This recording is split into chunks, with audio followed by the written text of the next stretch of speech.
What happens when a CEO goes undercover at his own restaurant and hears an employee being told to lie about food allergies? Kellan Zayden stood in the back of the kitchen, hair tucked under a dark blue cap, a fake mole on his cheek, and prescription glasses he didn't need sliding down his nose. He was dressed in the same black polo and khakis every new trainee wore. No one recognized him, and that was the point. He'd inherited the business from his father 5 years ago. What started as a humble sandwich shop had grown into a 15-location fast casual chain across 3 states. Kellan had kept the recipes and the name but added his own modern systems. Still, lately, something had started to feel off. He'd gotten a few vague customer complaints, nothing serious, but the tone had changed. Cold food, rude staff, orders wrong. He didn't want to rely on filtered reports anymore. Store 12, a busy suburban spot near a college campus, had been slipping in the weekly numbers. The district manager blamed staff turnover. Kellan wanted to see it for himself. The staff didn't know him, and he'd never visited this branch in person. New hires were handled by the local manager. That's how he slipped in. New guy, a tall woman with tired eyes and a stained apron, glanced at him. "You're late." "Yeah, sorry, bus took forever," Kellan said, voice lower than usual. "I'm Dina. I'm shift lead. You're on to go prep." "You pack what we tell you and don't mess up the stickers." Kellan nodded. She didn't even ask his name. The first hour went fast. Orders came in non-stop. A small team handled everything. Dina barked instructions, and the 2 other people on shift, an older guy named Ron working the grill, and a college-age cashier named Zara Jenkins, barely spoke. Everyone looked tired. Zara caught his eye once and gave him a tight smile. "If you're hungry, grab a cookie before they go out." "Ron burns 'em afternoon," Kellan smiled back. "Thanks." She seemed kind, fast too. Every time a customer walked in, she greeted them with a cheerfulness that felt real, even when she was clearly exhausted. Midway through his shift, a woman with a toddler walked in. Kellan was sealing a sandwich box when he heard the woman say, "Is the roasted turkey sandwich gluten-free?" Zara blinked. No," but before she could finish, Dina stepped in from the back. "Yes," Dina said quickly, "it is, just don't get the bun." Zara turned to her, eyebrows raised. "But the marinade, it's fine," Dina interrupted louder. "Tell her it's gluten-free, or do you want her to walk out?" Kellan froze. The box in his hands felt heavier. He watched Zara hesitate, her eyes darting to the toddler now babbling on the floor. "Ma'am, I'm not sure it's completely gluten-free," Zara said finally. The customer frowned. "My son has celiac, I can't risk it." "Then maybe don't eat out," Dina muttered under her breath as the woman stormed out. Kellan's stomach turned after the rush died a bit. Ron leaned over the prep counter. "Don't take it personal," he whispered. "Dina's been like that since we lost half the staff last month. That's why she's edgy." "What happened?" Kellan asked. "2 quit. 1 got fired for calling off too much. Haven't replaced them yet." Zara walked by, face tight. She didn't say anything, just pressed the side of her hands into her eyes for a second and kept walking. Kellan stayed quiet, but his thoughts were racing. Lying about allergies, that wasn't edgy, that was dangerous. And the way Dina dismissed it without a second thought, it wasn't a one-time thing. Later that afternoon, Kellan was packing another bag when Dina called across the kitchen. "Hey, new guy, double sticker that one, customers picky." Kellan checked the order. The sandwich was missing the gluten-free label but had sourdough bread. He hesitated. "Is this for someone with an allergy?" he asked. "Just put the damn sticker on, they asked for it." "But it's not gluten-free." "It's close enough. You want to argue over bread or keep your job?" Zara turned sharply. "Dina, don't stay out of it, Zara. You're not in charge," Dina snapped. Kellan's jaw clenched. He sealed the bag without the sticker and walked it up front himself. The customer hadn't arrived yet. When he returned, Zara was standing by the back door, breathing fast. "I'm sorry you saw that," she said quietly. "It's been like this for weeks." "I've tried saying something," but she shook her head. "No one listens, I'm just a cashier." You're more than that, Kellan said. She looked at him oddly. You sound different. Kellan forced a smile. Just tired. But inside, he wasn't tired. He was furious. He was going to see this through. One more shift, one more day, then everything would change. The second shift started earlier than the first. Kellan showed up 30 minutes before open, as instructed. The parking lot was still empty, except for a silver hatchback with a dented door. Its rear window was fogged from the inside. Condensation clung to the glass like breath. From the driver's seat, Zara stepped out, rubbing her arms in the cool morning air, a thin hoodie zipped up to her throat. You sleep here? Kellan asked, keeping his voice light. She didn't answer right away. It's cheaper than rent when your roommates won't split utilities, and campus housing doesn't do part-time students. She didn't look embarrassed, just resigned. He nodded slowly. Must be hard to get rest in that thing. It's better when it's not raining. They walked in together. The door clicked shut behind them, the kitchen lights humming to life.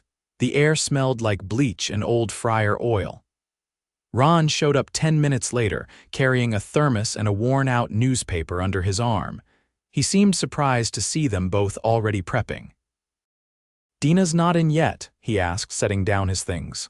Nope, Zara said. Her kid's got a dentist appointment. She texted me to open. Ron frowned. You're not even shift lead. I am when she's not here, she said, tying on an apron.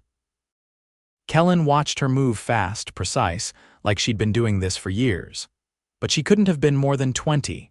The doors opened at 7. The first customer was a nurse in scrubs who ordered 4 sandwiches and 2 soups. Zara handled the register while Kellan packed the order. Ron worked the grill, his movements slower today. He coughed twice, deep and dry. You okay? Kellan asked. Just allergies, Ron said without looking up. The line grew quickly. 10 minutes in, the printer jammed. Kellan reached for it, but Zara beat him to it, lifting the top and clearing the paper feed in under 15 seconds. Watch it next time, she said, not unkindly. It overheats if you press too hard. I'll remember that. By 8:30 they were buried. Dina still hadn't arrived. A man in a suit complained his egg sandwich was cold. A young woman asked for a refund because her smoothie had pulp. Ron dropped a tray of bacon. Kellan stepped over shards of plastic to grab a mop. Then, a tall man walked in wearing a black windbreaker with the company logo. Kellan recognized him immediately. Matt Drury, the district manager. He'd trained under Kellan's father and had been with the company for over 15 years. Matt was sharp, numbers-focused, and fiercely loyal to the bottom line. He didn't look at anyone as he strode through the kitchen and poured himself a coffee without asking. Zara kept working, but her shoulders tensed. Matt leaned against the metal prep table and watched them. Where's Dina? Dentist, Zara said without glancing up. Again, he shook his head. She takes more time off than anyone I've got. Ron didn't say anything. He was too busy trying to keep up. You're the new guy? Matt asked, turning to Kellan. Yeah, just started yesterday. You look older than most of our hires. Kellan shrugged. Needed the hours. Matt narrowed his eyes. We'll see if you last. He walked the floor for 10 minutes, watching from a distance. Then he pulled Zara aside near the cooler. You've been here a while, right? Almost a year. Good, then you know what matters. Speed and numbers. I've got 3 stores underperforming. This one's the worst. Get it fixed or we'll rotate new staff in. Zara looked at him carefully. We're short 2 people. Not my problem. Use what you've got. Matt turned and left without another word. Kellan turned to Ron. Does he always talk like that? Ron didn't look up. Only when he's in a good mood. They worked through the morning rush. Kellan saw Zara skip her break to help a customer who couldn't read English. She used hand gestures and slow speech to explain the difference between turkey and ham, then comped his drink when he looked confused by the card reader. No one told her to. She just did it. At noon, Dina finally arrived. She didn't acknowledge anyone, just threw her bag in the back, tied her apron, and jumped on Expo. Why are we behind on tickets? She asked. We're not, Zara said. We've been ahead since open. Dina scanned the monitor. Then why did I get a call from Matt saying the store's a mess? Zara didn't answer. New guy, Dina said, pointing to Kellan. You on grill today? I can be. Good. Ron, take your break. Ron nodded, wiped his hands, and walked out the back. Kellan moved to the grill. Dina stood close, leaning in too far. You're slower than you look, she said under her breath. I'm still learning. Then pick up faster. We don't get paid to babysit. He didn't respond. She turned to Zara. And why'd you comp that guy's drink? You think we're a charity. He didn't understand the menu. Not my problem. It is if we want him to come back. Dina rolled her eyes. We're not running a language class. Focus on orders. She walked off.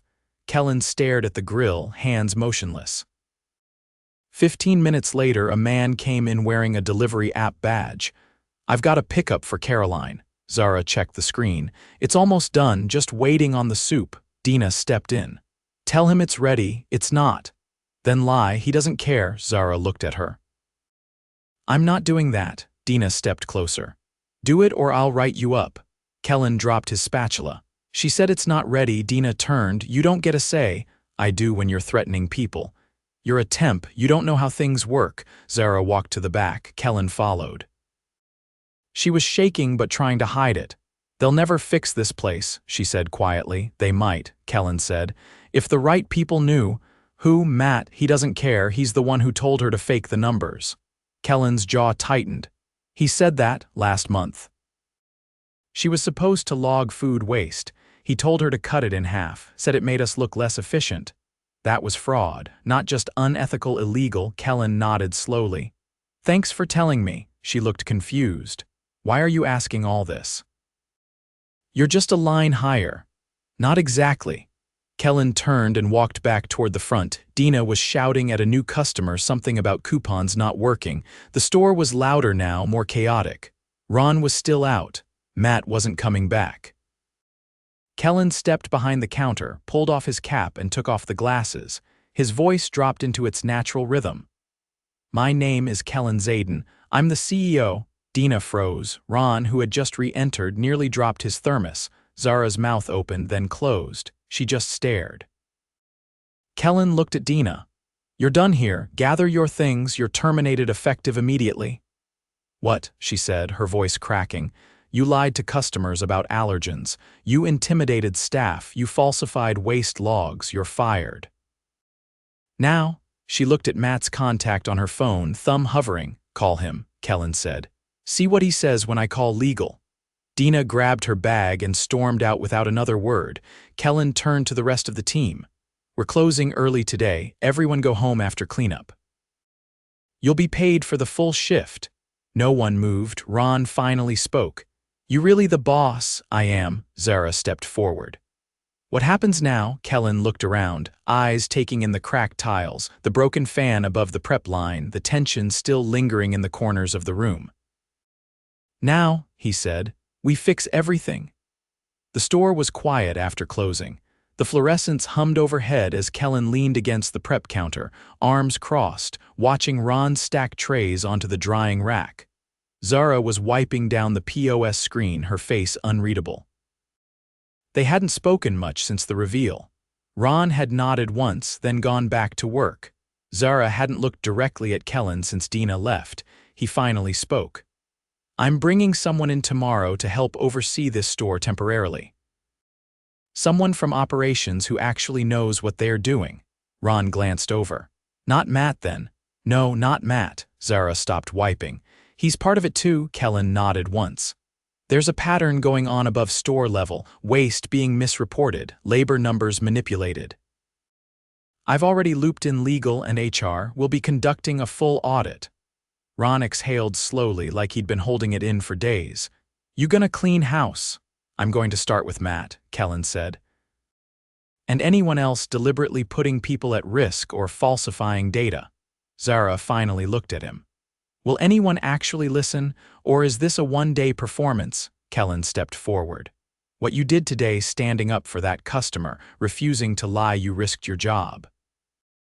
You didn't know who I was, that mattered. She looked away, didn't feel like it did. Well, it does now. There was a pause, then Ron spoke again. You should talk to Michelle. Who's Michelle, used to be on mornings, prep and inventory, left 2 weeks ago, quiet girl real sharp. Dina said she quit, but that didn't sound right, Zara nodded. She cried in the walk-in one day, said she was being blamed for ordering issues that weren't hers, then she was just gone. Kellan's jaw tightened. You have her last name, Zara nodded and scribbled it on a receipt slip. He tucked it into his pocket. I'll reach out. Ron dried his hands. You want us back tomorrow? Yes, short term we'll manage with who we've got.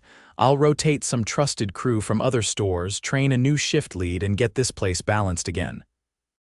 But I need both of you here, Zara hesitated. What about pay? We're doing triple the work. You'll both get temporary raises starting tomorrow. I'll approve them myself. Ron raised an eyebrow. How temporary? As long as we're short-staffed, you'll be paid above scale.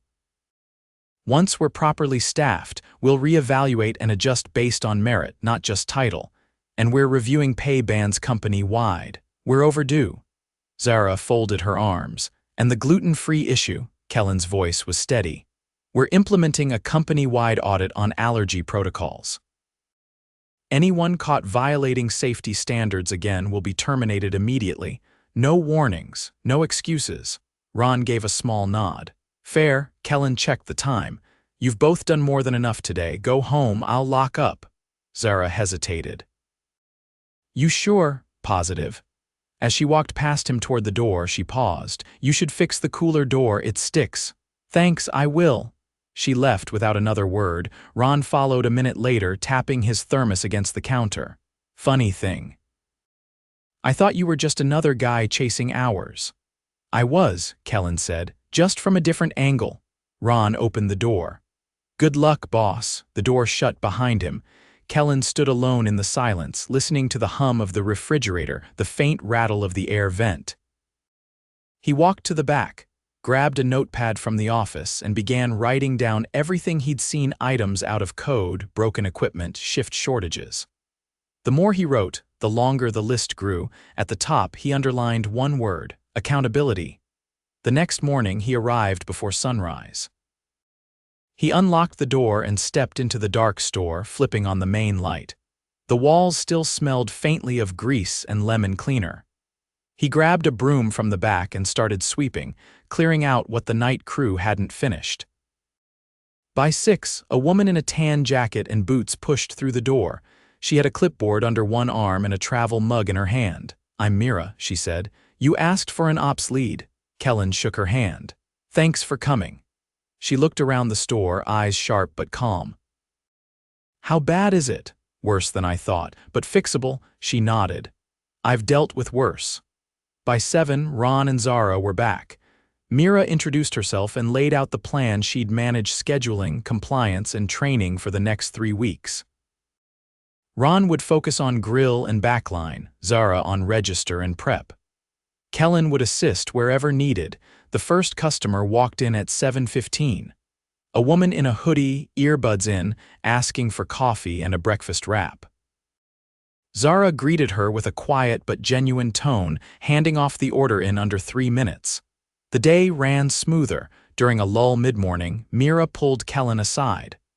I checked the POS logs. Some entries were manually adjusted. Refunds reclassified as discounts, waste erased entirely. Matt has access, so did Dina. Kellan nodded. Get me a full export, I want a paper trail, she hesitated. You sure you want to keep digging? Could get worse. It already is. We're just now seeing it. He stepped out front to find Zara helping an elderly man navigate the touchscreen kiosk. She didn't rush him. Just stood patiently, answering questions, adjusting the screen when he struggled to read. Afterward, Kellan walked over. You're good at that, he said. She shrugged. My grandmother couldn't use smartphones. I learned to slow down, he studied her. You ever train others? Sometimes. Dina didn't like it. Would you want to officially? She looked surprised. What do you mean? I want to offer you a team trainer role. Not just for this location. You'd help onboard new hires across the district, paid accordingly. She blinked, then nodded slowly. If it's real, yeah, I'd do that. It's very real. Later that afternoon, Mira returned with a printed report. Found something else, she said. Michelle, the former employee, they marked her as a no-show termination. But look at this. She pointed to a time-stamped internal message. Michelle had reported food safety violations and was written up the next day. 2 days later, her hours were cut in half. 4 days after that, she was gone. Kellan stared at the page. So she didn't quit. She was pushed out. I'd bet on it. Reach out. Tell her she's welcome back if she wants to return, and that we're formally investigating what happened. Mira nodded. By end of day, the store was still understaffed, still running behind in places, but it was clean. Orders were accurate. No one was yelling. No lies were told. As the last customer left, Ron leaned against the back counter, wiping his forehead. Feels different, he said. It is, Kellan replied. Zara walked by, tying her jacket. Still not fixed everything? No, Kellan said, but we stopped pretending it was fine, that's something. She nodded once and headed toward the door. Kellan turned to Mira. Tomorrow we start reviewing every location, quietly. I want eyes on every shift lead, every waste log, every allergen report. And Matt, I'll handle him personally. As the sun dipped behind the row of storefronts, Kellan locked the door, turned off the lights, and stepped outside. The chain he'd inherited was broken, but now, finally, it was being rebuilt. Not with slogans or numbers, but with people who gave a damn, and he'd make sure they were never ignored again. It took 3 full weeks for Store 12 to stabilize, and Kellan was there nearly every day, not in a suit. Not in an office. On the floor rotating between grill, prep, and packaging. The temporary staff Mira brought in filled critical gaps, but the load was still heavy. Ron stayed steady on the backline, rarely complaining but moving slower by the end of each shift. Zara, though. She became the quiet engine that kept the place turning. Kellan noticed how other employees started watching her during rushes, how they picked up her habits. She didn't bark orders. She didn't demand. She explained things once clearly, then let people do their jobs. And when someone made a mistake, she corrected it without blame. One morning, Mira stopped Kellan by the service hallway with a clipboard in hand. Michelle's back. She accepted the offer. Kellan nodded. You place her here? No, she asked to go to Store 8, closer to her new apartment. And she requested evening shifts. Approved. Mira hesitated. There's something else. She asked about back pay, said she was never compensated for the hours she worked her final week. Kellan didn't blink. Find the punch logs and fix it. Retroactive pay and a written apology from corporate. Signed by me. Mira scribbled a note and walked off. At the register, Zara was setting up the new hire orientation kit Kellan had personally rewritten. She placed the laminated food safety card directly beside the allergy protocol sheet, then adjusted the training tablet so it faced the correct way. Kellan stepped beside her, nodding at the setup. You trust them to follow this? He asked. I trust the ones who care enough to read it. You always this direct? Zara didn't look up. Only when it matters. He leaned against the counter. You've been running early openers and late closers. I want you to scale back. She glanced at him. We're still down 1 full-timer. And I'm interviewing 2 candidates this afternoon. You'll sit in on those, she raised an eyebrow. Why me? You're the one they'll be working beside. I want your read. She didn't answer, but her eyes lingered on him a second longer than usual before she went back to arranging the training materials. Later that day, Kellan stepped into the regional office for the first time in weeks. The air was cool and artificially clean, the kind of place where real problems were often smoothed over with language and spreadsheets. But this time, he wasn't here for numbers. Matt was waiting in the glass conference room, arms folded, expression stiff. 2 compliance officers sat opposite him. Legal counsel stood near the door. Kellan didn't sit. He placed a manila folder on the table and opened it slowly. These are the falsified waste logs from Store 12. We trace the edits directly to your login. These, he flipped to the next page, are the expense reports showing inflated labor targets which you pushed across 3 stores in your district. Matt didn't move. You think every DM doesn't smooth numbers. I think every DM who does shouldn't be here. Matt's mouth tightened. You inherited this company. Don't pretend you understand what it takes to hold it together. Kellan lifted his head slowly. I'm not pretending. I've been on the floor every day for weeks. I've watched employees work through exhaustion, deal with broken equipment, and cover shifts without backup. And while they were doing that, you were doctoring logs to protect your bonus. One of the compliance officers cleared his throat. We've completed our internal review. There's sufficient evidence to proceed. Kellan nodded. Effective immediately, you're terminated for breach of ethics and falsification of records. You'll be escorted out today. Matt stood slowly, face hardening. This company's going to fall apart without people like me. Kellan didn't raise his voice. It'll finally have a chance to grow without people like you. 2 hours later, Mira sent a message confirming Matt's access had been revoked and his stores reassigned to interim leadership. None of his former team members requested transfers. Most said nothing at all. Back at Store 12, Kellan returned just before close. The lights were dimmed, the last customers finishing up. The smell of roasted vegetables and warm bread hung in the air. Zara was restocking the drink fridge, kneeling on the floor with a clipboard in hand. He crouched beside her. Matt's out, he said quietly. She didn't look surprised. How many others, 3 district staff under him, were complicit? We're reviewing all their reports now, might be more. She stood, brushing her hands off.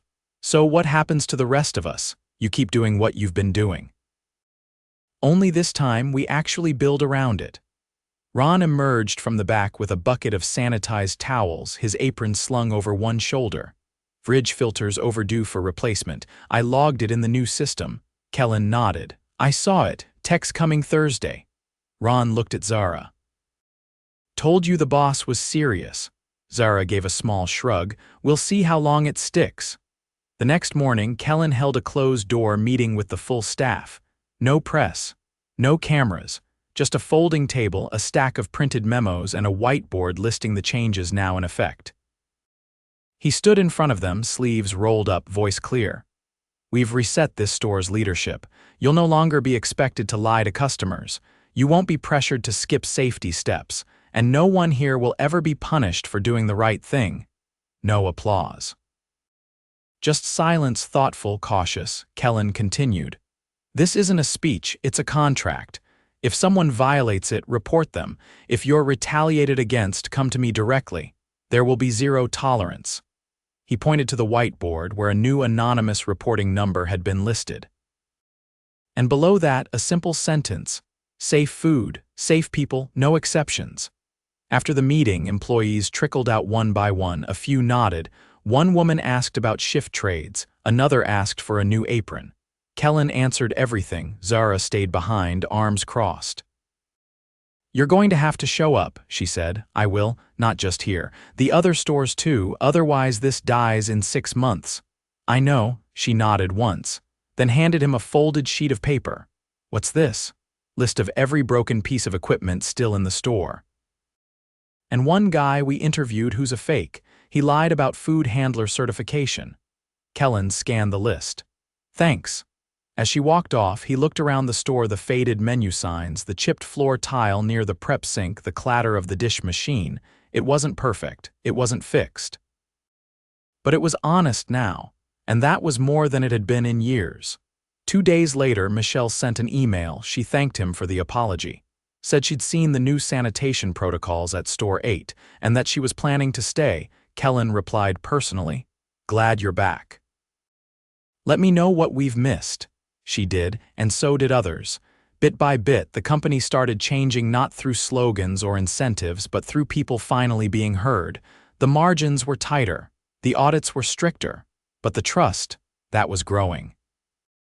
And Kellan, who once thought leadership meant scaling faster than everyone else, realized something else entirely. The real work wasn't building something big, it was keeping it human.